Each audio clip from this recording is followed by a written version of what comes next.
फिर गुरुजी कहते हैं अभी जो घरों के अंदर दूध आता है वो 1 लीटर, आधा लीटर, 1 पाव, वो भी कौन सा? पॉस्चराइज्ड, बॉटल वाला, टेट्रा पैक वाला आता है।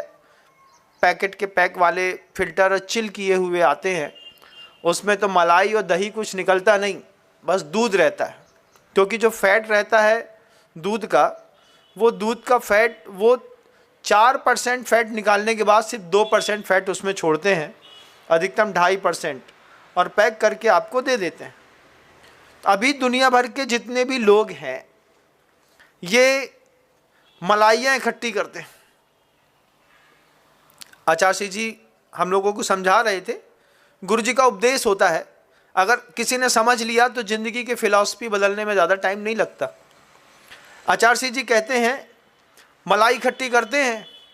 अब एक मलाई निकाल ली 1 लीटर दूध की, इससे घी निकालना है, उसको किनारे रख लिया, फिर उसमें कल की, फिर परसों की, फिर नरसों की, फिर तरसों की, ऐसे करके कितने दिन की मलाई का घी निकालते हैं आप लोग?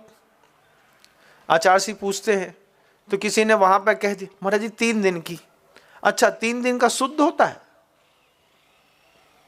मलाई की मर्यादा कितनी? तो आचार्य जी कहते हैं 24 घंटा। 24 घंटे के बाद मलाई की मर्यादा नहीं होती, उसमें तज्जाति निगोदाणाम, आचार्य जी एक शब्द कहते हैं, आगम ग्रंथ कहता है, जैसे दूध है, तब मान लो भैंस का दूध है, तो भैंस के दूध में अगर कच्चा है, गर्म नहीं किया 48 मिनट से पहले, तो 48 मिनट के बाद उसमें भैंस की जाति के संगी सम्मूर्छन पंचेंद्रीय जीव उत्पत्ति हो जाएगी। अब आपके घर के अंदर जो दूध आया है उसमें भैंस का, भेड़ का, बकरी का और गाय का सब मिक्स है। अब इस मिक्स दूध में आपने उबाल करके इसकी मलाई निकाली है, और उस मलाई को निकाल करके आपने रख लिया। रखने के बाद 1 दिन, 2 दिन, 3 दिन, 4 दिन, 5 दिन, 6 दिन, 7 दिन, 8 दिन, आश्चर्य मानेंगे अन्य मतों में जहाँ पर इस सूक्ष्म विज्ञान की चर्चा नहीं है, 1-1 महीने पुरानी मलाई को इकट्ठा करके एक साथ घी निकालते हैं। 1 महीने पुरानी मलाई इकट्ठी करते जा रहे हैं, स्मेल आते जा रही है, फ्रिज में रखी है और लगातार उसमें फ्रिज में रख रहे हैं और 1-1 महीने बाद आलस में निकाल रहे हैं। आचार्य जी कहते हैं शुद्ध पाप है। पाप क्या है महाराज? इसमें मलाई से घी तो निकालना है, लेकिन गुरु से मिलने के बाद का जीवन, जब तक गुरु नहीं है तब तक ये सब सही है, लगता है। 3 दिन, 7 दिन, 5 दिन, 8 दिन की मलाई निकाल दी, सरल है, रोज ही करते हैं महाराज। हमारे घर में तो जो ही चला था, जब तक गुरु नहीं है तब तक तो चल सकता है, लेकिन जब गुरु आ गए, गुरु के आने के बाद गुरु ने कहा कि उस मलाई में 24 घंटे के बाद तज्जाति निगोदाणाम, उसी जाति के निगोद जीव की उत्पत्ति भी होती है और संगी सम्मूर्छन पंचेंद्रीय जीवों की भी उत्पत्ति होती है। जब संगी सम्मूर्छन पंचेंद्रीय जीवों की उत्पत्ति होती है तो फिर गुरुजी कहते हैं कि वो जो जीव पैदा होते हैं आँख से दिखाई नहीं देते, लेकिन पंचेंद्रीय होते हैं। पंचेंद्रीय है तो वो तरस है, तरस है तो उसमें संस्थान है, सहनन है। अगर उसमें सहनन है तो बिना हड्डी के सहनन होता नहीं, हड्डी है तो उसमें 7 धातुएं हैं। जब ऐसा कोई जीव राशि उसमें असंख्यात पैदा हो गई हैं, आपकी आंख का विषय नहीं बन रही हैं, आपने उसको निचोड़ करके 8 दिन, 15 दिन, 20 दिन, 1 महीने की मलाई को निचोड़ करके घी बना दिया। अब वो घी भक्ष है कि अभक्ष है महाराज? आपके मन के अंदर क्या लगता है? अभक्ष हो गया ना? क्यों? क्योंकि जितने भी सूक्ष्म संगी पंचेंद्रीय जीवों की उत्पत्ति वहां पर हो रही थी, वे सारे के सारे संगी पंचेंद्रीय जीवों को आपने निचोड़ दिया, निचोड़ करके, उबाल करके, मिक्सी में फेंट करके और ख़त्म कर दिया। तो ऐसो ना करियो। ये कौन समझा रहा है? जिसके जीवन में गुरु है उसको ये बात समझ में आ रही है। जिसके जीवन में गुरु नहीं है उस व्यक्ति को कुछ समझ में नहीं आता। उसको सिर्फ पेट भरना है। फिर उसमें नैनू ले लिया, मक्खन ले लिया। अमूल का बटर खाते हैं, अमूल का बटर खाते हैं तो उसमें मक्खन में नमक मिला दिया जाता है।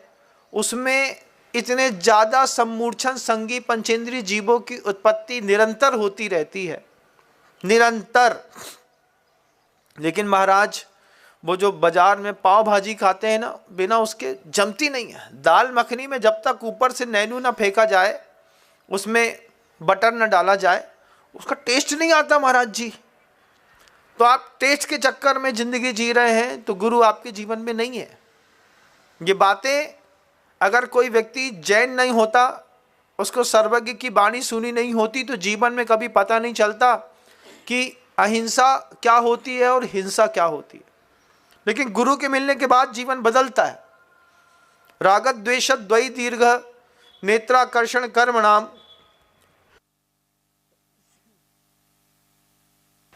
अज्ञानात् सुचिरम जीवो संसाराब्धो ब्रह्मस्सु। अज्ञान से जीव संसार में भटक रहा है। गुरु जी ने जब हम लोगों को इसका सूक्ष्म दर्शन कराया, फिर गुरु जी कहते हैं कि अब तो खैर होता नहीं दही लोगों के घर के अंदर, लेकिन शुद्ध घी जो होता है वो दही वाला जो होता है ना, जिसको भाते हैं, निकालते हैं, नैनू बनाते हैं, फिर गरम करते हैं, उस घी को घी कहते हैं।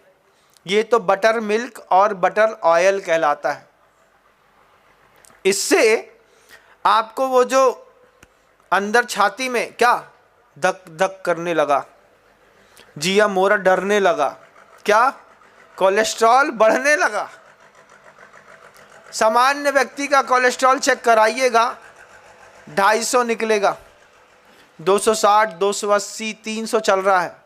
बॉर्डर लाइन क्रॉस कर गए जनाब। 260 के बाद क्या होने वाला है? किसी भी दिन चलोगे, चलते चलते एकदम से हार्ट बीट बढ़ेगी, धक धुक आवाज़ आएगी, एकदम से पसीना आएगा और शाम को तुम्हारी खीर पूड़ी बढ़ जाएगी। क्यों? हम वो खाते हैं क्या, पाव भाजी, हम उसके साथ बटर मिल्क लेते हैं, अमूल का बटर खाते हैं। खाइए, किसने मना किया? लेकिन ये तो देखिए कि जो पेट के अंदर डाल रहे हैं वो पेट से बाहर भी निकल रहा है कि नहीं। वो आपके शरीर की प्रकृतियों को बदलते हुए आपके कोलेस्ट्रॉल को, जिसने आपके इसी अशुद्ध भोजन ने, इसी बाजार के बाजारू घी ने, जिसको सिर्फ फैट से निकाल करके सीधे गर्म करके सामने धर देते हैं, मलाई वाला घी कोलेस्ट्रॉल बढ़ाने में सबसे बड़ा कारण है। कोलेस्ट्रॉल लेवल पे रहे तो ठीक है, चिकनाई चाहिए है, शरीर को ग्रीसिंग तो करनी पड़ती है, लेकिन गलत ग्रीस डाल दो तो बताओ, तो गाड़ी चलेगी नहीं, गाड़ी चली जाएगी। और जब गाड़ी चली जाएगी तो बोलोगे महाराज हमारा 26 साल के लड़का को हार्ट अटैक आ गो। अब हम आपके पूछें कि तुम्हारे 26 साल का लड़का जब तुमसे पिज़्ज़ा, बर्गर, चाउमीन और पास्ता और दुनिया भर का खाने के लिए पैसा मांगता था, तो उसको क्या हम पैसा देते थे कि तुम देते थे? तुम खुद देते थे। फिर वो बाजार में जाकर के जब वो बाजार के घी का, डालडे का, दुनिया भर की चीज़ों का बना हुआ खाता था, कोलेस्ट्रॉल बढ़ गया। एक दिन दिल चलते चलते धक धुक किया और ज़्यादा देर धक धुक नहीं कर पाए बेचारे का, धक वाला धुक में चला गया। कौन जवाबदार है? कौन? हम? आप अपने बच्चे को जो pizza, burger, chowmein, fast food में ले जा रहे हैं, आप जवाबदार हैं। अपने बच्चे का कोलेस्ट्रॉल चेक करा के देखिएगा, 140 से ऊपर निकले और 180 और 200 क्रॉस कर जाए तो समझना इसने लक्ष्मण रेखा पार कर ली है। इसको आज कंट्रोल नहीं किया तो किसी भी दिन इसकी खीर पूड़ी बंटवानी पड़ेगी। 1.25 लाख रुपए तैयार रखिए उसके लाने। क्यों महाराज? तेरे ही में भी काम आता है। ऐसा शुभ शुभ बोलो महाराज जी। मैं तो शुभ ही बोलता हूँ, अच्छा ही बोलता हूँ।